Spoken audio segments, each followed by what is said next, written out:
Bonsoir. Donc ce soir, je vais vous parler de lexicologie. Alors, ça a l'air un peu obscur comme ça, mais vous inquiétez pas. C'est comme pour le sexe, il y a toujours des préliminaires d'abord. Donc, d'abord, j'aimerais juste qu'on discute un peu entre nous. Bon, vous êtes une vingtaine, j'aimerais savoir qui dernièrement a ouvert un dictionnaire. Ok, un vrai dictionnaire, voilà. Un dictionnaire en papier, tu veux dire? Oui. Moi, mais parce que je t'ai perdu dans un refuge et que c'était le seul.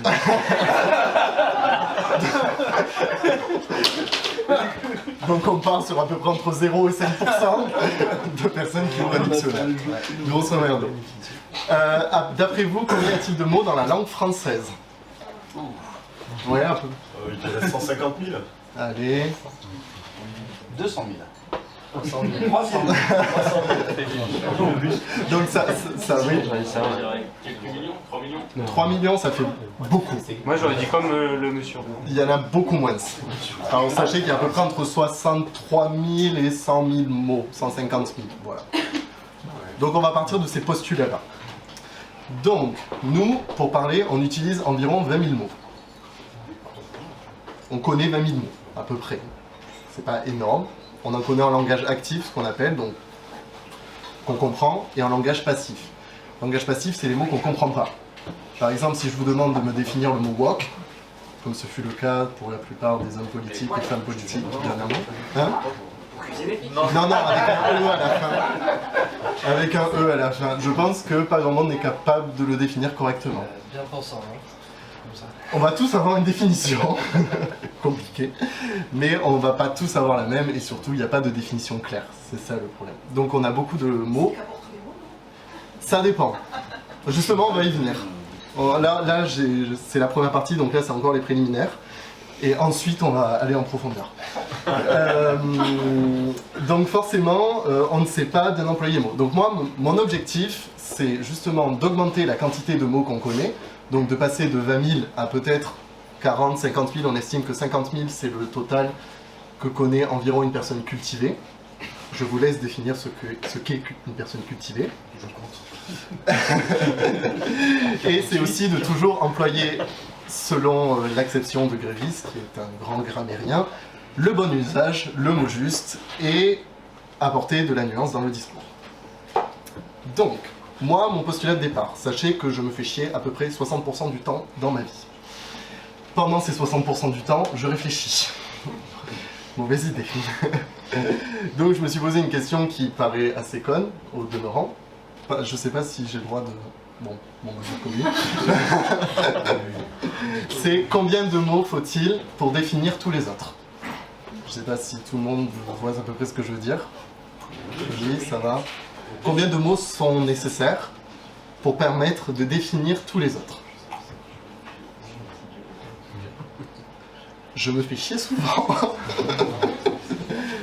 Donc pour ça, on va se baser sur un dictionnaire.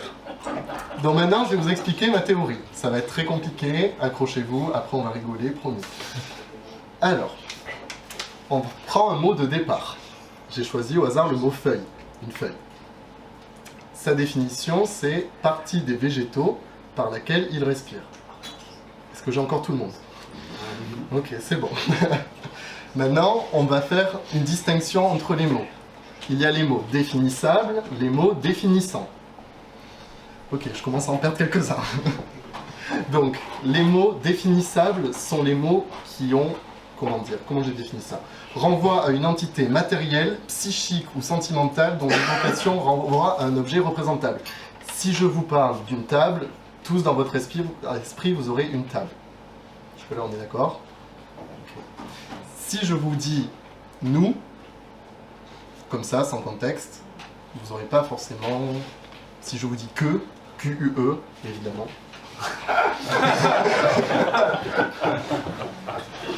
Ou qui, vous n'allez pas forcément avoir d'évocation particulière. Ce qu'on appelle des déictiques. Vous allez voir que ça sert, puisque toute ma théorie sert en fait à comprendre le mot déictique. Donc vous prenez ce mot au hasard, pardon, donc je réfléchis, excusez-moi. Donc les mots définissables sont les mots qui renvoient à ces entités physiques, et les mots définissants sont ceux qui ne renvoient pas à ces entités physiques. ou sentimentale, parce que l'amour, bref, voilà, blablabla, vous avez compris. Donc, dans la définition partie des végétaux par laquelle ils respirent, on garde seulement partie, végétaux et respire. On enlève des par laquelle ils. J'ai perdu tout le monde ou pas? Ça va, ok, super. Ensuite, on passe à un deuxième niveau. On prend les définitions des mots de la définition. Donc on va prendre la définition de partie. Et on garde toujours les mots définissables, évidemment. Donc partie, ça va donner éléments, unité, séparé, abstrait. On fait la même chose avec végétaux, être, vivant, caractérisé, rapport, animaux, mouvement, sensibilité, faible, composition chimique, particulier, nutrition, éléments simples. Et on fait la même chose pour respirer. Absorber, rejeter, air, voie respiratoire. Donc déjà, on voit que quand on prend la définition de la définition, on atterrit déjà à quelque chose d'assez exponentiel. Ça va aller, vous inquiétez pas, ça va être drôle après. Donc là, vous allez me dire, c'est super, tu te touches avec un dictionnaire, on est content pour toi. Sauf qu'il y a un objectif derrière ça. Ça a l'air très abstrait, très compliqué, mais en soi, ça permet des choses. Donc déjà, quand vous allez répéter cette opération plusieurs fois, objectivement, vous ne pouvez pas le faire à la main parce que ça vous prendrait un temps monstre. Déjà, on voit qu'on est premier niveau on parle d'un seul mot, on est à 3 mots, ensuite on est à 23 mots. Donc on va très vite arriver à des nombres qui vont atteindre très rapidement le million. Voilà. Donc, quand vous avez fait ça plusieurs fois, quand vous avez fait plusieurs strates, quand vous allez être parti de plusieurs mots, vous allez avoir une base de mots. Vous regardez le nombre d'occurrences de ces mots. Et ensuite, vous les triez par ordre décroissant. Donc, ceux qui apparaissent le plus dans les définitions, jusqu'à ceux qui apparaissent le moins. Avec ça, vous avez objectivement les mots qui apparaissent le plus dans les définitions de la langue française. C'est clair? Ça va? Ok, on continue.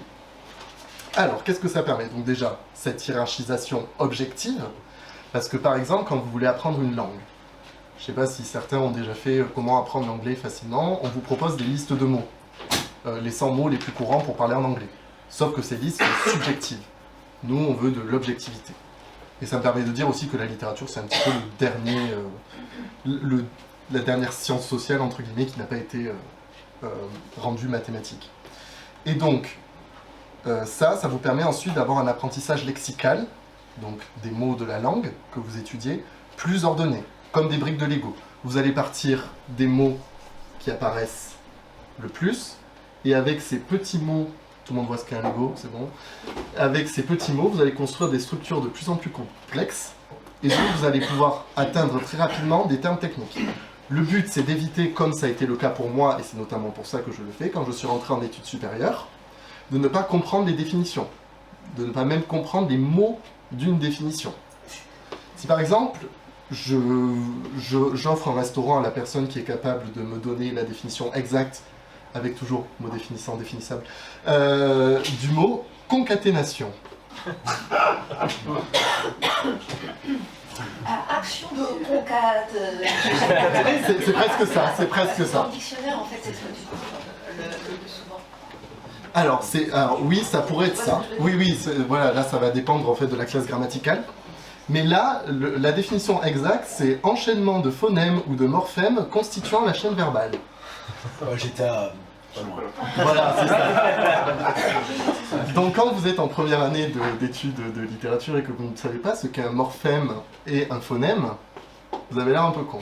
Donc justement, c'est pour éviter ce but. C'est-à-dire que moi, ce que j'essaie de produire en arborescence, ensuite, il faut l'apprendre dans l'autre sens. Donc c'est ce que je vous dis, les briques de Lego. Si vous comprenez ce qu'est un phonème, si vous comprenez ce qu'est un morphème, vous pouvez comprendre ce qu'est une concaténation. C'est clair, c'est logique.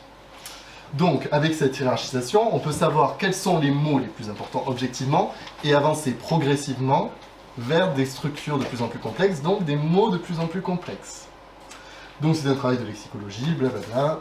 Ensuite, si vous voulez, j'ai fait une petite théorie mathématique dessus, mais je vais peut-être ne pas vous la sortir. C'est dommage aussi. Si vous... Ouais. Bon. Je peux prendre le tableau, oui.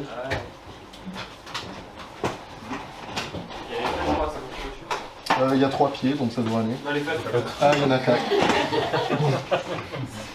pieds, le roi, il bouge pas. Ok. Accrochez-vous. Alors, de mémoire, c'est ça. Peut-être qu'il y en a qui marchent pas. Ah. Ouais, on va pas se Mince. Toujours pas. prendre.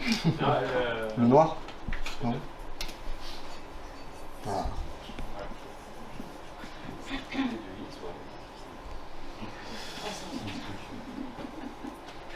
Pardon, excusez-moi.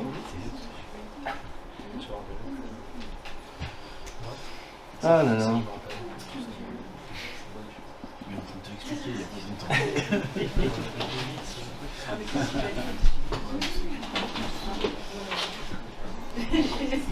Ça vous a l'air très obscur comme ça. Ok, je vous donne un exemple. D0. Ah, bien sûr, il ne marche plus. D0, on prend le mot feuille. Ok. D1, on prend toujours le mot feuille, on prend la définition. Ça nous donne D0, partie, plus D0, végétaux ou végétal, plus... Je suis en train de me rendre compte que personne ne bite rien, je pense. Qui respire, donc respirer. Et ensuite, vous continuez avec les définitions de ces définitions, donc ce que je vous ai expliqué tout à l'heure.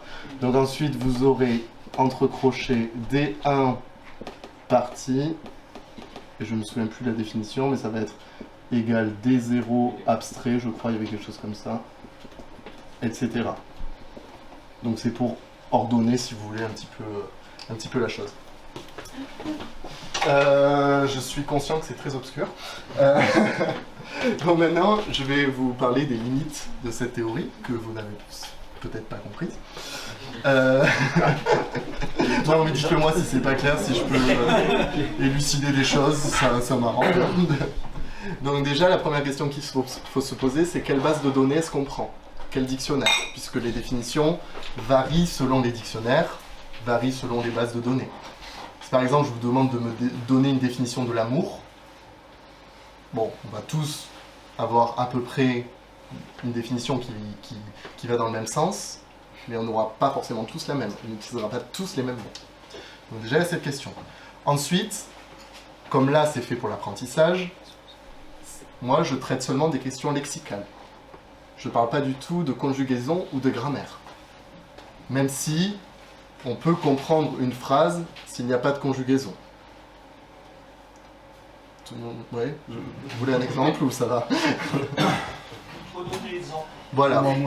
Voilà, je être malade hier. Tout le monde comprend que j'étais malade hier. Mais il n'y a pas besoin de conjugaison en soi. Et ensuite, il faut supposer, donc là c'est le plus compliqué, que cet apprentissage soit acquis et compréhensible. Et surtout, que l'usage du dictionnaire ne se perde pas. Parce que sinon, ben, ça sert à rien. Et je vous fais juste perdre 30 minutes. Donc ensuite, on a la question aussi de la polysémie. Donc polysémie, le double sens. Qui là, ça élude totalement. Une feuille, par exemple, je vous ai dit que c'était partie des végétaux par laquelle ils respirent. C'est aussi une feuille de papier. Donc là, ça ne représente pas la même chose. Et ensuite, donc là c'est la question un petit peu plus sociale, c'est que est-ce que ça sert vraiment de chercher à avoir le mot juste dans une société qui est un petit peu en train de le perdre. Voilà, donc on n'a plus vraiment de nuances. Et on s'est rendu compte en 2016, alors j'ai plus le nom, je crois que je l'ai plus en tête, il y a des études, vous savez, qui sont faites sur les classes de CM1 par rapport au langage, au nombre de lexiques qu'on connaît, et on sait que c'est en baisse. Et voilà, donc après, j'avais un exemple, oui, mais c'est un connard. Voilà, donc je pense que ça, c'est un bon exemple de perte de nuance. Et voilà. Est-ce que vous avez des questions?